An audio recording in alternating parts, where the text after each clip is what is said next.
Hey everybody, it's Dan at Ready Edge Go. Happy New Year. I believe this is our first podcast or live podcast of the year. And so I'm super excited that 2021 is, hope that it's better, safer, happier, and less stressful than 2020 was. And so I hope everyone who's tuning in right now is obviously staying safe and taking the right precautions to keep your family safe as well. Wear that mask. The only reason why I'm not right now is because, I'm all alone in this room of mine. So really excited to talk about today. And, actually I do have something to present is our New Year's resolution as a company, Ready Edge Go. If you don't know, I founded this company in 2012. Been quite a while, but new things coming up all the time, from tech platforms to new stuff, new products. But our New Year's resolution for 2021 is to zap stress. Yes, you heard it, zap stress. If you're a fan of zapping stress out of your life, go ahead and click the subscribe button, post some comments or ask some questions. Feel free to reach out to us anytime. That's what it's all about. And so as I was talking with the team about, what do we want to make 2021 about? Well, it's actually why I started Ready Edge Go in the first place, which is I just want to make high school less stressful. And that's not just for students, but that's also for parents. And I think we've done a pretty good job at it. But at the same time, I'm sure we can do better. So if you have any suggestions on how we can better zap your stress from daily life, whether it's about academics or extracurriculars or something else related to whatever, it could be life or career, let me know, drop a comment below.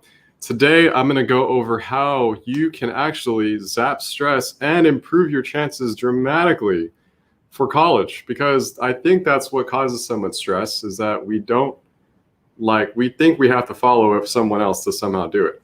And that's kind of the theme for today, which is following your own interests versus following others. And, I'm going to talk about what I see almost on a day-to-day basis, living here in the Silicon Valley, advising students from all around the world, Illinois, New York, India, China. And it seems like one of the big problems that I see is that, students and parents tend to follow others and in a blind way. And it's not anyone's fault per se, right? Everyone's trying to help their students.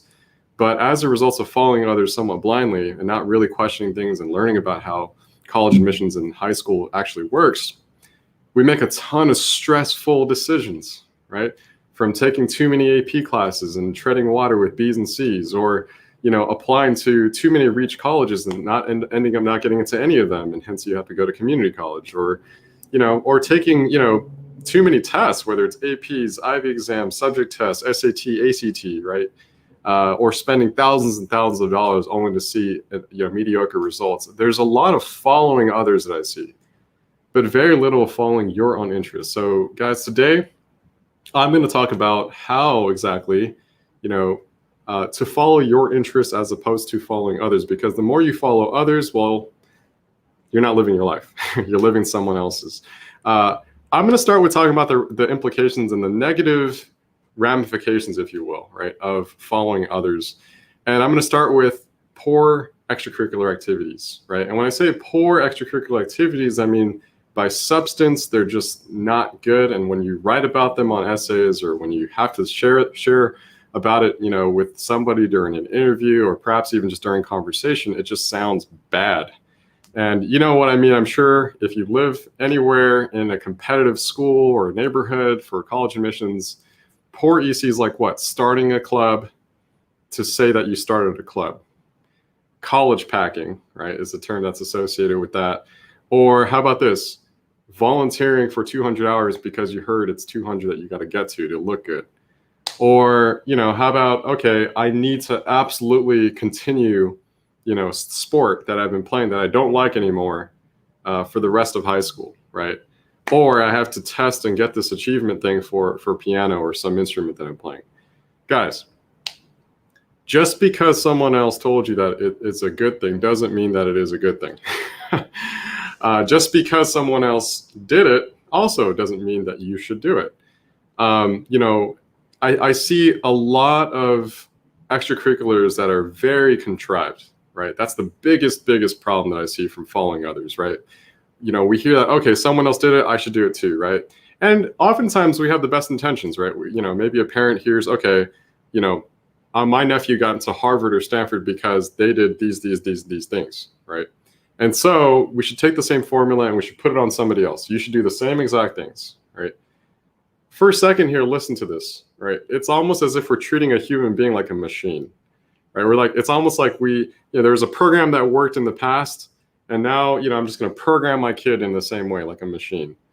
This is so dehumanizing, right? And also, can you imagine what you're telling your kids or kids about their self-worth? It's like, okay, now you're what you're secretly telling them, and maybe it's unbeknownst to you, is that basically your value, right, and your success depends on your ability to follow some pre-prescribed formula that, by the way, belong to somebody else entirely. And so, this causes a tremendous amount of stress. And I can tell you guys right now, practically every time leads to suboptimal results because those ECs are no longer genuine, right? Students are doing them because they feel like they have to, and not because they actually want to. And so I'm going to start by giving you guys a better way of pursuing ECs, right? Especially as we're, in January, we're thinking about summer programs, right? What are some things that you should be doing out of your own interests, right? And how do you do that? Well, put it this way, right? I challenge you to literally write a list of all the things that you find interesting in life. That does not have to be academic. It can include them, but that could be anything that that you're genuinely interested in, right? And don't just limit it to hobbies, though, either, right? Limit it to things that you find curious and just create that list, right? Things that you're interested in. Now, next to that, I want you to create another list, which is things that you've always wanted to try, but you just never got to. And I want you to choose, let's say, at least one item from each of those lists, and I want you to go investigate that this summer, right? In fact, I challenge you to investigate at any given point in your time in your life, right? One from each of those categories. So you should always be pushing the envelope, furthering an interest that you already have, and trying something that you haven't tried before that you've always wanted to, right? When I was in high school, something that I always, I knew that I was interested in was teaching. I love to just teach. Anytime you put me in front of somebody who can learn something, whether it was algebra 2 or, how to cross somebody over in basketball or, how to say certain, words in Spanish. You believe it or not, yes, Chinese guy born in Kentucky did actually also tutor Spanish at one point. Yeah, kind of funny. That whole thing came really natural to me. And so what I did is I just kept pushing it. I kept going. I tried different things. I taught Spanish. I taught history, even though the fact that I thought I would only teach math, I just kept doing it because I knew I liked it, right? And as a result, it looked really good for college admissions because as a result of my genuine curiosity and my genuine interest, right, I did the things, I pushed it so far that it gave me not only, leadership skills and volunteer service opportunities, but I can actually meaningfully talk about it, right? Its effect on me, its effect on others, right? What I learned, the challenges that I had, right? That's what we call, guys, substance, right? So following your interests, the ones that you have a bit further, and also trying the things out that you've never tried before, that you've always wanted to, right? One of those things, by the way, and if you guys are curious, I was a video game tester, paid. Yes, I made, roughly speaking, anywhere between $100 to $200 an hour just to play video games. And I thought that was like a dream job when I was a kid. And it was until I realized, testing video games or playing video games is not something I want to do for the rest of my life. But I tried it and I made a good amount of money on it. And guess what? It was the only thing that the interviewer at Google asked me about. He was actually going to become my manager in the future.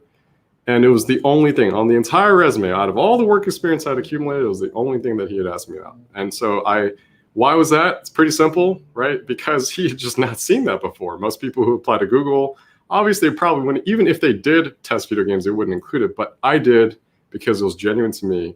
And he asked me, out of all the things, why did I put that? It's because I told him, well, I like video games. I said, don't you? And Ryan said, he laughed and he said, yeah. So guys, be genuine with your interests and pursue the ones that you have a bit further, and try the things that that you haven't yet tried, but you always wanted to now, right? And summer, by the way, is coming up, but you don't need to wait. You can do that stuff right now, right? Spring, go get it. And by the way, you do something that you like, guys, that's how you eliminate stress. It's when you do something you don't necessarily like and you feel like you have to, that's how that compounds, that stress compounds and pounds, and that can lead to really, really dark places. right? So the number two thing that I've noticed really starts hurting when you start following others is application essays, like college application essays, where it's the Common App main essay, UCPIQ, supplemental essays. They start reading really badly, because here's why. If you just did things to look good for college, right? If you followed others and you didn't follow your own genuine interests, try to write more than 50 to 100 words. I dare you. I double dare you. You're not going to get very far, right? Because, what you did can only take about 1 or 2 sentences, right? Imagine that. For instance, if you started a club, I think one that I can recall that I know some students started just to look good was, called the AI club, right? Okay, there was already a CS club, an engineering club, and for whatever reasons, a student decided to start an AI club. 9 out of 10 times, if not more, that as an admissions reader myself, I see right through that. Okay, why did you start AI club, right? And, if a student tries to write an essay on it, okay, I started the AI club. Okay, I started the AI club. I think that's 5 words. Okay, I was president of the AI club. That's maybe a couple more words. And we taught students about AI. Okay, it's another couple of words. You're at 15 or 20 words. You have 350 max. Where are you going to find 330 more, right? What did you learn? What were the challenges? When did you have to work with somebody else? How did that, impact the goal or the mission success, right? What was the goal or the mission in the first place? How did you implement that, right? What obstacles did you face when dealing with people that you perhaps didn't really enjoy working with? Who did you work with? Was it just your friends that you just decided to make your officers so that everyone can look good for college? Or was it actually other people that would help you build this thing to contribute to other people's lives? Guys, stop following others and just doing what you're told, because this looks really bad on the app, right? If you're doing things because someone told you to, or you heard it looks good, it doesn't read well at all on college application essays. And if there's anything that differentiates you, it's the college application essays. And, I alluded to it just a moment ago, when someone tells you to do something, I want to warn everybody here, right? At some point, you're going to have to explain why you want to do your major, right? Whether that's medicine, biology, business. By the way, there is no such thing as a medicine major per se. But, whatever your major is, right, you're going to be asked why. Whether that's during an alumni interview, whether that's during college application and supplements, and they ask you why your major, right? And if you did it because someone told you to, or under the influence primarily of someone else, that does not sound good whatsoever, right? Universities are looking for independent, genuine learners. They want people who are going to go out there and do something in the world. And the people out there to do something in the world are not people who have to rely on their parents to tell them what to do. Are not people who rely on other people to tell them what to do. They do things because they're naturally and genuinely curious. This goes back to point number 1, right? But guys, remember this, right? Let's say you're interested in going pre-med, or you're interested in going to engineering, CS, right? Whatever it is. And the first sentence or the last sentence of your intro paragraph is, my dad told me to, or my mom showed me how to do it. And that's one of your first sentences. Guys, the first thing an admissions reader will think is that this is not your aspiration. This is someone else's, and hence you're living through that, right? You're living through, or rather they're living vicariously through you, right? So be very careful with just doing something because, someone else, told you to do it. And even if your interest in something started because someone else influenced you, and we all have teachers, we all have mentors, certainly, right? Like even me, like teaching, I had mentors who showed me what good teaching was, right? Of course, I didn't do that all by myself, but it wasn't primarily because of them that I continued doing it and I chose to keep going. It was primarily because of me, right? So even if, you had the strong initial influence from someone else, you have to be able to articulate, right, how you genuinely sought that through on your college application essays, or else you're going to sound like you're doing this because someone else wanted you to. So typically I see a lot of students make a huge mistake when they write their app essays, because for the most part in their life, they were just following others, right? Whether it was what their parents told them to do, what society told them to do, what their peers told them was good or bad, right? And they never thought, genuinely speaking, what they wanted themselves to do, right? And the third thing that I think, takes a big hit when you follow others is, guys, here we go, stress, right? Stress and unhappiness. There's so much stress when you are living, or trying to live up to someone else's standards or someone else's dreams, right? Think for a moment, okay? I don't want you to count the years. Ready? So high school, 4 years, right? College, undergraduate, probably another 4 or 5 years, or 8. A lot of people think school is over in high school because that's like the world we live in, right? You have a lot of school. In fact, after high school, there's another 4, maybe master's degree, another 2+, right? Ready? Is school over? Not necessarily, because when you go to work for a company, it's still kind of the same schema, right? You have, I'm serious, you have grades in that you will be evaluated on your work product, right? At Google, we call those OKRs, right? You have a teacher or a manager who's supervising your work products, right? You have teammates, or AKA your classmates, right? Guys, no matter where you go, especially if you work in big tech, whether it's like Google, Facebook, whatever, they're campuses. We call them campuses.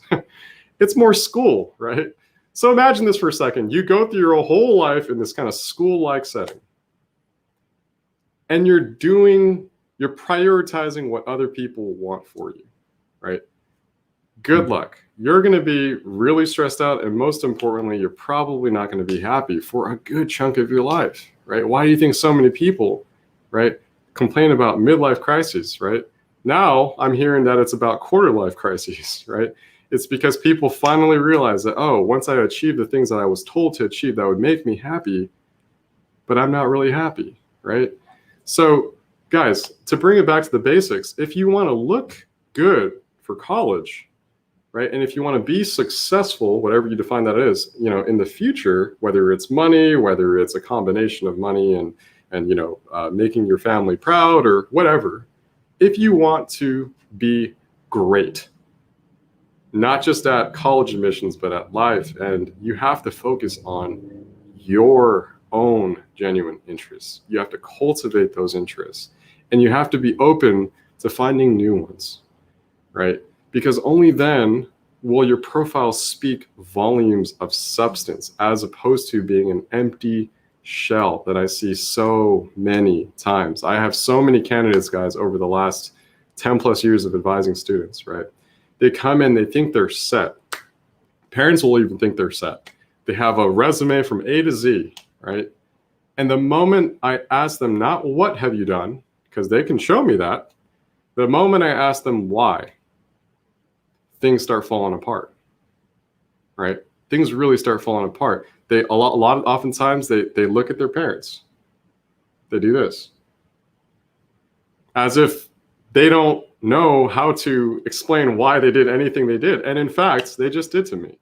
The moment a student looks to their parents when I ask them, why did you do any of this stuff? Or why did you want to major in this? And they do that, that's called nonverbal communication. That's called because I felt like I had to do it, or because they told me to do it, because I heard it makes a lot of money, because it makes sense. It's a logical thing to do, right? And so guys, we have to be very careful, right, for trying to, follow someone else's dreams. Prioritize your own. And if you don't know what those are, think about it. Explore more. You will find that there's so many things in life that you absolutely enjoy. And I'll leave it with this, and perhaps this will be an episode for another day. But I think a lot of the reasons why we end up doing or following others is because we hear that the path that we're on is not feasible, right? So from a logical standpoint, it's like, okay, I should probably not do art or social science or humanities because I cannot make a living doing it, right? So it's like, okay, I'm going to go follow someone else's path because I heard you can make a living doing what? STEM, engineering, right? More pragmatic things, right? Maybe business economics, right? Because there's at least some math in there, right? I'm going to go and follow someone else. I'll just put it this way to conclude today's podcast, that if it is not a lie, that is not a data-driven observation. Let's just put it that way. At Google, we learned something called make data-driven decisions, right?